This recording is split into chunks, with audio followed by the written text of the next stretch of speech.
Olá, querida irmã, querido irmão. Este é mais um episódio do Catolicando Cast, seu podcast católico.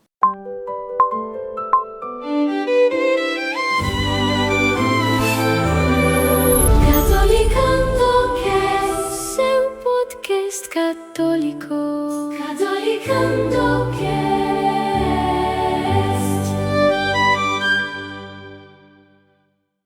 Eu queria te contar uma história de um tempo que quase ninguém lembra. Teve uma época em que a igreja parava todo ano, no primeiro domingo de julho, e dedicava aquele dia inteiro a uma só coisa: ao sangue. Mas que sangue? O sangue de nosso Senhor Jesus Cristo, nosso Rei e Salvador. E eu vou te levar para essa história com calma. Tem papa fugindo de guerra, tem voto feito no meio do medo, tem uma criança ouvindo os pais rezarem em casa. E no fim, tem uma pergunta para você. Vem comigo. Então vamos lá? Antes de qualquer data, vamos para a raiz da coisa. Porque para a gente entender algo, nós temos que ir lá, no fundo, resgatar muita coisa. Porque esse sangue tem um lugar tão especial na nossa fé.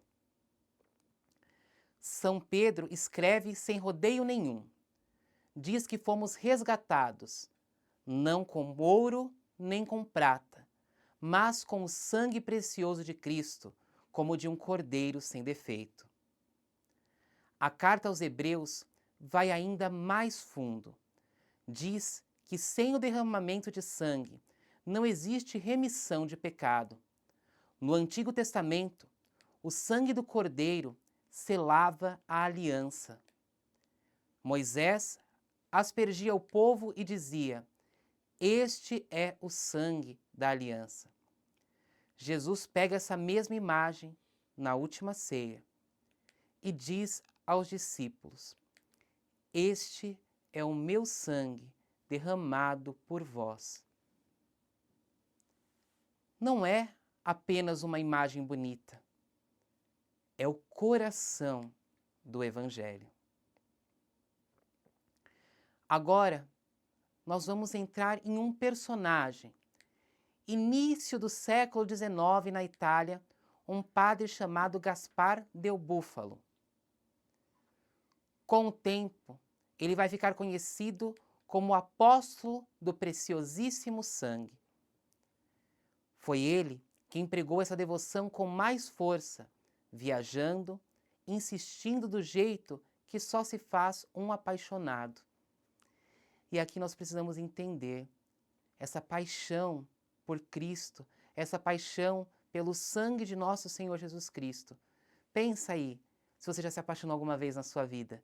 E quando você se apaixona, você quer estar perto, você quer fazer tudo por aquela pessoa com quem você está apaixonado. Você não conta as horas para estar com aquela pessoa e assim por diante.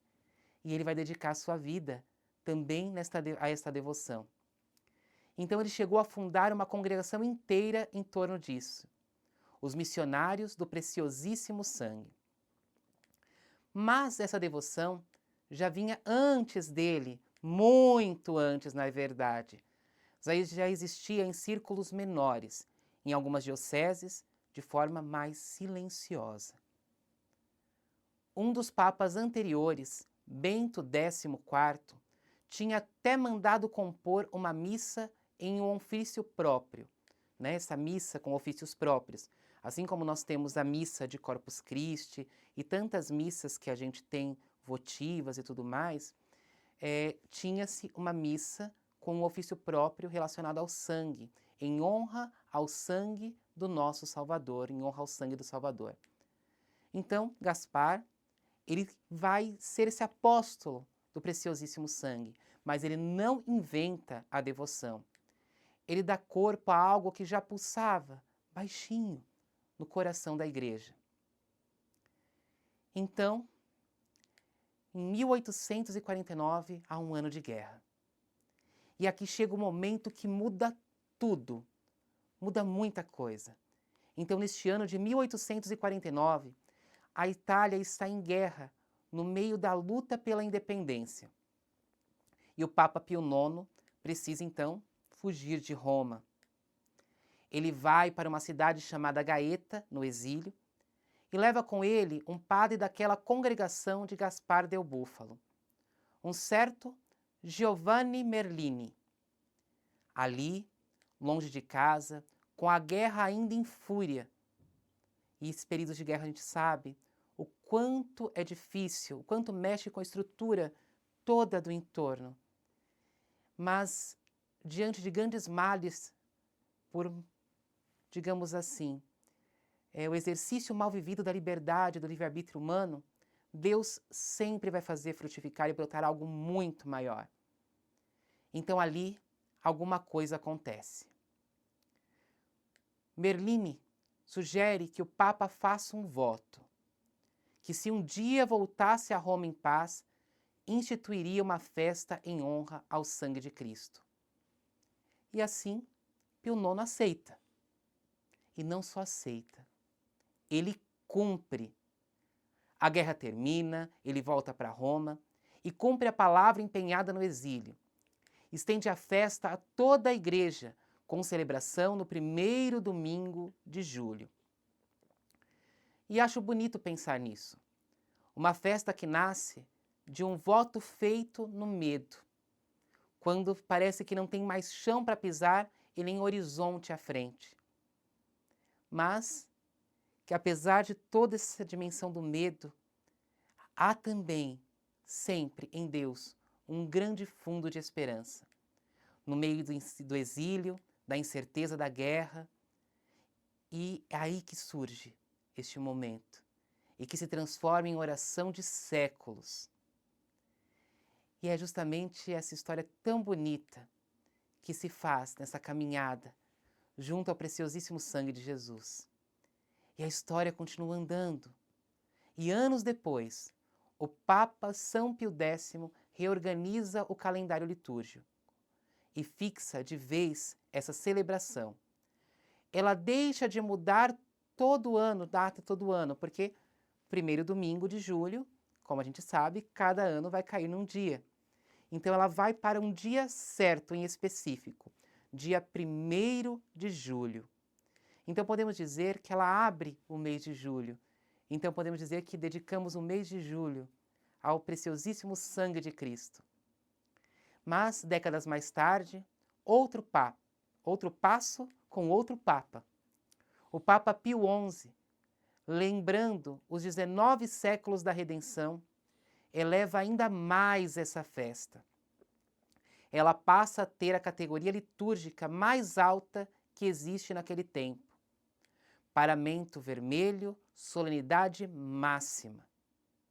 Então, repara como essa devoção foi crescendo. Papa depois de Papa. Um manda compor a missa, outro estende a festa para a igreja inteira, uma vez que ela era só local, e dentro de determinadas devoções específicas, e outro fixa a data, outro eleva a solenidade. Não se tratava apenas de modismo, mas de uma hermenêutica de continuidade. Então, assim, agora vem a parte que eu mais gosto de contar.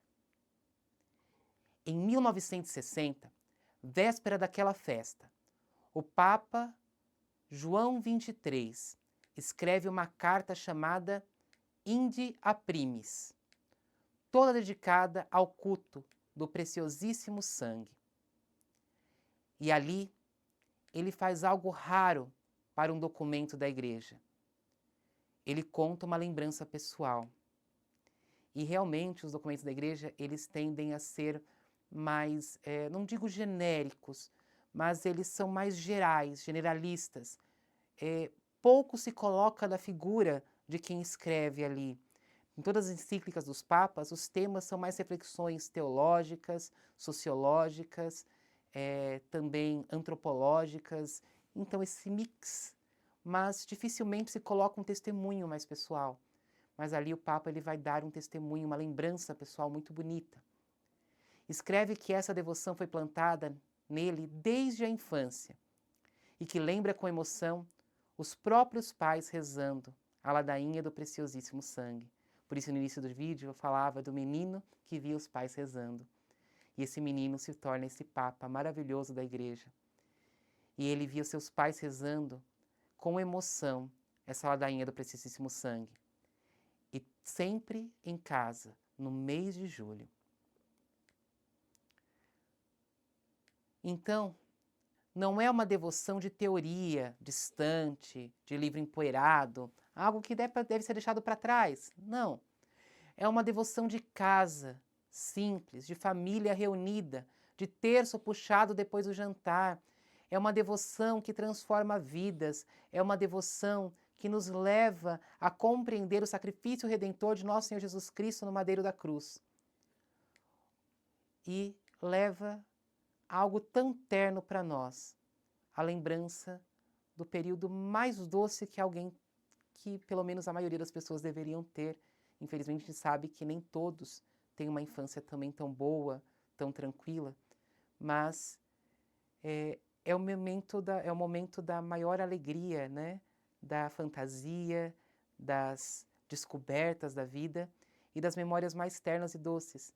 Então, este menino, depois Papa, lembra dos pais dele rezando. E é claro que isso gerou nele sementes, e dessas sementes muitos frutos, não só para aquela família, mas para toda a vida da Igreja. Mas agora, vamos a uma pergunta honesta, e eu não vou fugir dela. Se esta festa, que de repente você pode falar, mas eu não lembro de ter visto celebrada no calendário litúrgico, eu não lembro desse costume. Se essa festa era tão viva, por que ela não está mais no nosso calendário de hoje, após a reforma litúrgica? Então vamos lá. Depois do Concílio Vaticano II, a liturgia passou por uma grande reforma, com o primeiro documento conciliar, a Sacrosanto Concílio, inclusive, que foi reger toda a normativa nova litúrgica, reorganização do calendário litúrgico, dos livros litúrgicos, das rubricas referentes às celebrações eucarísticas e por aí vai. E nesse sentido, aquela festa separada do dia 1º de julho saiu do calendário geral. Mas ela era tão importante, como foi dito que um Papa fixou a data, o outro expandiu para a Igreja e por aí vai. Mas poderíamos perguntar, mas isso não é apagar o mistério? E aí? Apaga? Na verdade, aqui é um contexto de união. E vamos devagar e vamos entender isso. O Papa Paulo VI uniu essa celebração a o quê? Corpus Christi, o corpo de Cristo. Porque quando se fala do corpo de Cristo, vamos dizer, é um corpo vivo. E para que o nosso corpo também funcione, né, nas nossas veias passam o quê? O sangue. Então é o corpo e o sangue de Cristo. Por isso que quando Cristo na última ceia institui a Eucaristia, ele fala, isto é meu corpo, tomai todos e comei. Isto é meu sangue, tomai todos e bebei. Então a Igreja, ela não se desdiz. Ela de fato tem uma hermenêutica, toda uma dimensão de interpretação de continuidade, correspondendo também aos sinais dos tempos. E nesse sentido, o Espírito Santo continua a guiar a sua Igreja. Então, o mistério do sangue passou a ser celebrado com toda a força, mas dentro da solenidade que a gente conhece hoje, o Santíssimo Corpo e Sangue de Cristo. Então, o sangue de Cristo não desapareceu.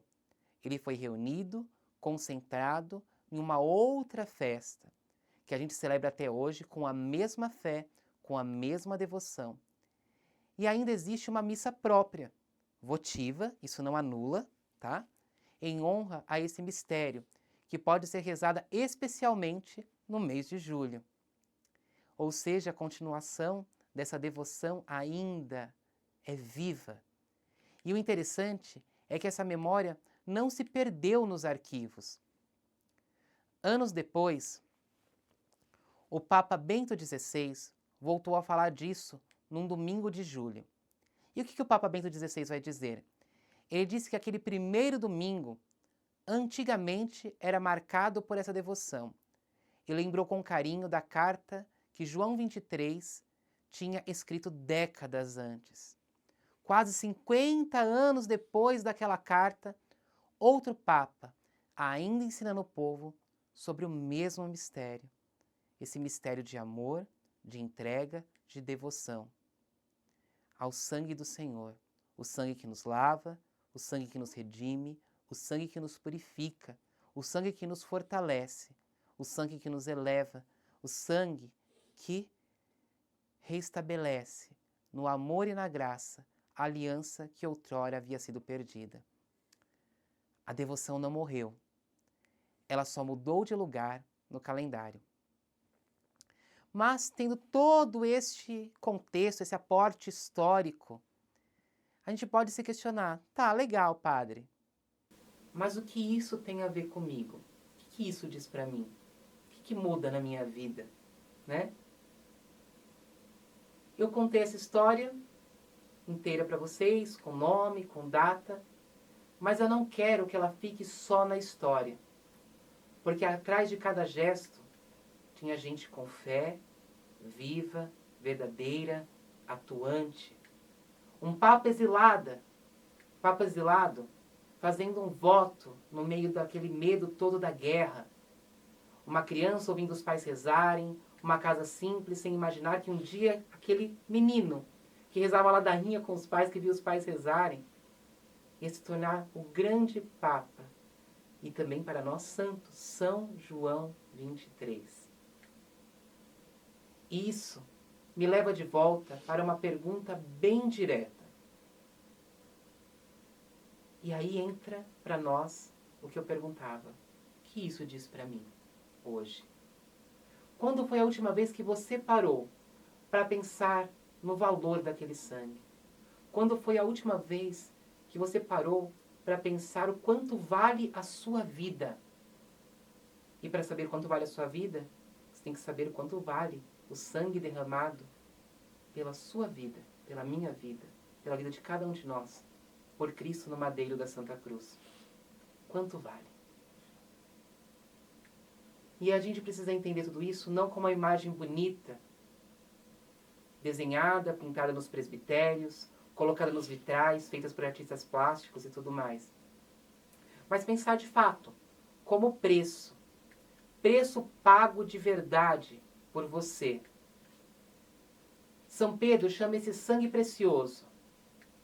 Ele chama sangue precioso. Então esse sangue é precioso. Não é força de expressão, é teologia, é verdade de fé. Então, meu querido irmão, minha irmã, diante dessa verdade de fé, eu volto de novo à pergunta. Quanto vale o sangue de Cristo? Quanto vale o sangue de Cristo derramado pela sua vida? Você já parou para pensar que a sua vida foi paga pelo preço do sangue derramado por um Deus, por você? Quando a gente entende isso, muita coisa muda de figura. Porque a gente entende o quanto nós somos amados. A gente para de mendigar amor. Existe uma música, eu não me recordo exatamente de quem que é, mas se eu não salvo engano é da Adriana Arides, que fala: se compreendesses o dom de Deus. E fala: se compreendesses como eu te amo, deixarias de viver sem amor. Se compreendesses como eu te amo, deixarias de mendigar qualquer amor. Então não mendigue o amor de ninguém, por mais que você ame uma pessoa. De repente você está mendigando amor, às vezes até do seu pai, da sua mãe, talvez de um namorado, de alguém que você se apaixonou. Mendigando amor, mendigando atenção de pessoas aí fora, na faculdade, na escola, dos seus filhos, de repente, que às vezes não estão te dando tanta atenção mais nessa fase da vida. Não. Você já tem um amor maior na sua vida. E quem encontra o sangue de Cristo, no sangue de Cristo, este amor, basta. Já preenchimento pleno, completo, total. Então, meu irmão, minha irmã, fica com você esta pequena história. Não dá para entrar em tantos detalhes, senão o vídeo fica muito longo. E nesse sentido, meu irmão, minha irmã, muito mais do que a história, se você lembrar de tudo aquilo que foi vivido antes de você, para que o sangue de Cristo, essa devoção e tantas coisas bonitas da nossa igreja chegassem até você hoje. Quantas pessoas também alicerçadas no amor a Jesus Cristo, a esse sangue precioso, também se tornaram capazes de derramar o próprio sangue em nome do sangue do Cordeiro. Quantas pessoas, quantos mártires nós tivemos, para que a nossa fé chegasse viva até hoje, para que Jesus Cristo fosse anunciado e presença constante na sua vida e na minha vida. E tudo isso elas fizeram em nome do sangue do Senhor, porque elas permitiram derramar o seu próprio sangue, porque elas mesmas tinham a certeza, como diz a Sagrada Escritura, que seriam lavadas, né? E foram alvejadas, tiveram as vestes alvejadas no sangue do Cordeiro, chegando no mais alto do céu com as palmas nas mãos, com a vitória de quem se entregou totalmente a Cristo. Então fica um convite para você hoje. Se entregue totalmente ao Senhor. Permita-se ser lavado, permita-se ser alvejado no sangue do Cordeiro, purificado por Ele. E toda vez que você participa de uma missa, esse sangue está ali, derramado de novo e de novo e de novo, por cada um de nós, por você. Não se trata de história de museu. Nós não apenas relembramos fatos do passado, até porque a Eucaristia não é um fato do passado, não é apenas uma lembrança. É fazer memória, é presente, é agora, no altar do Senhor.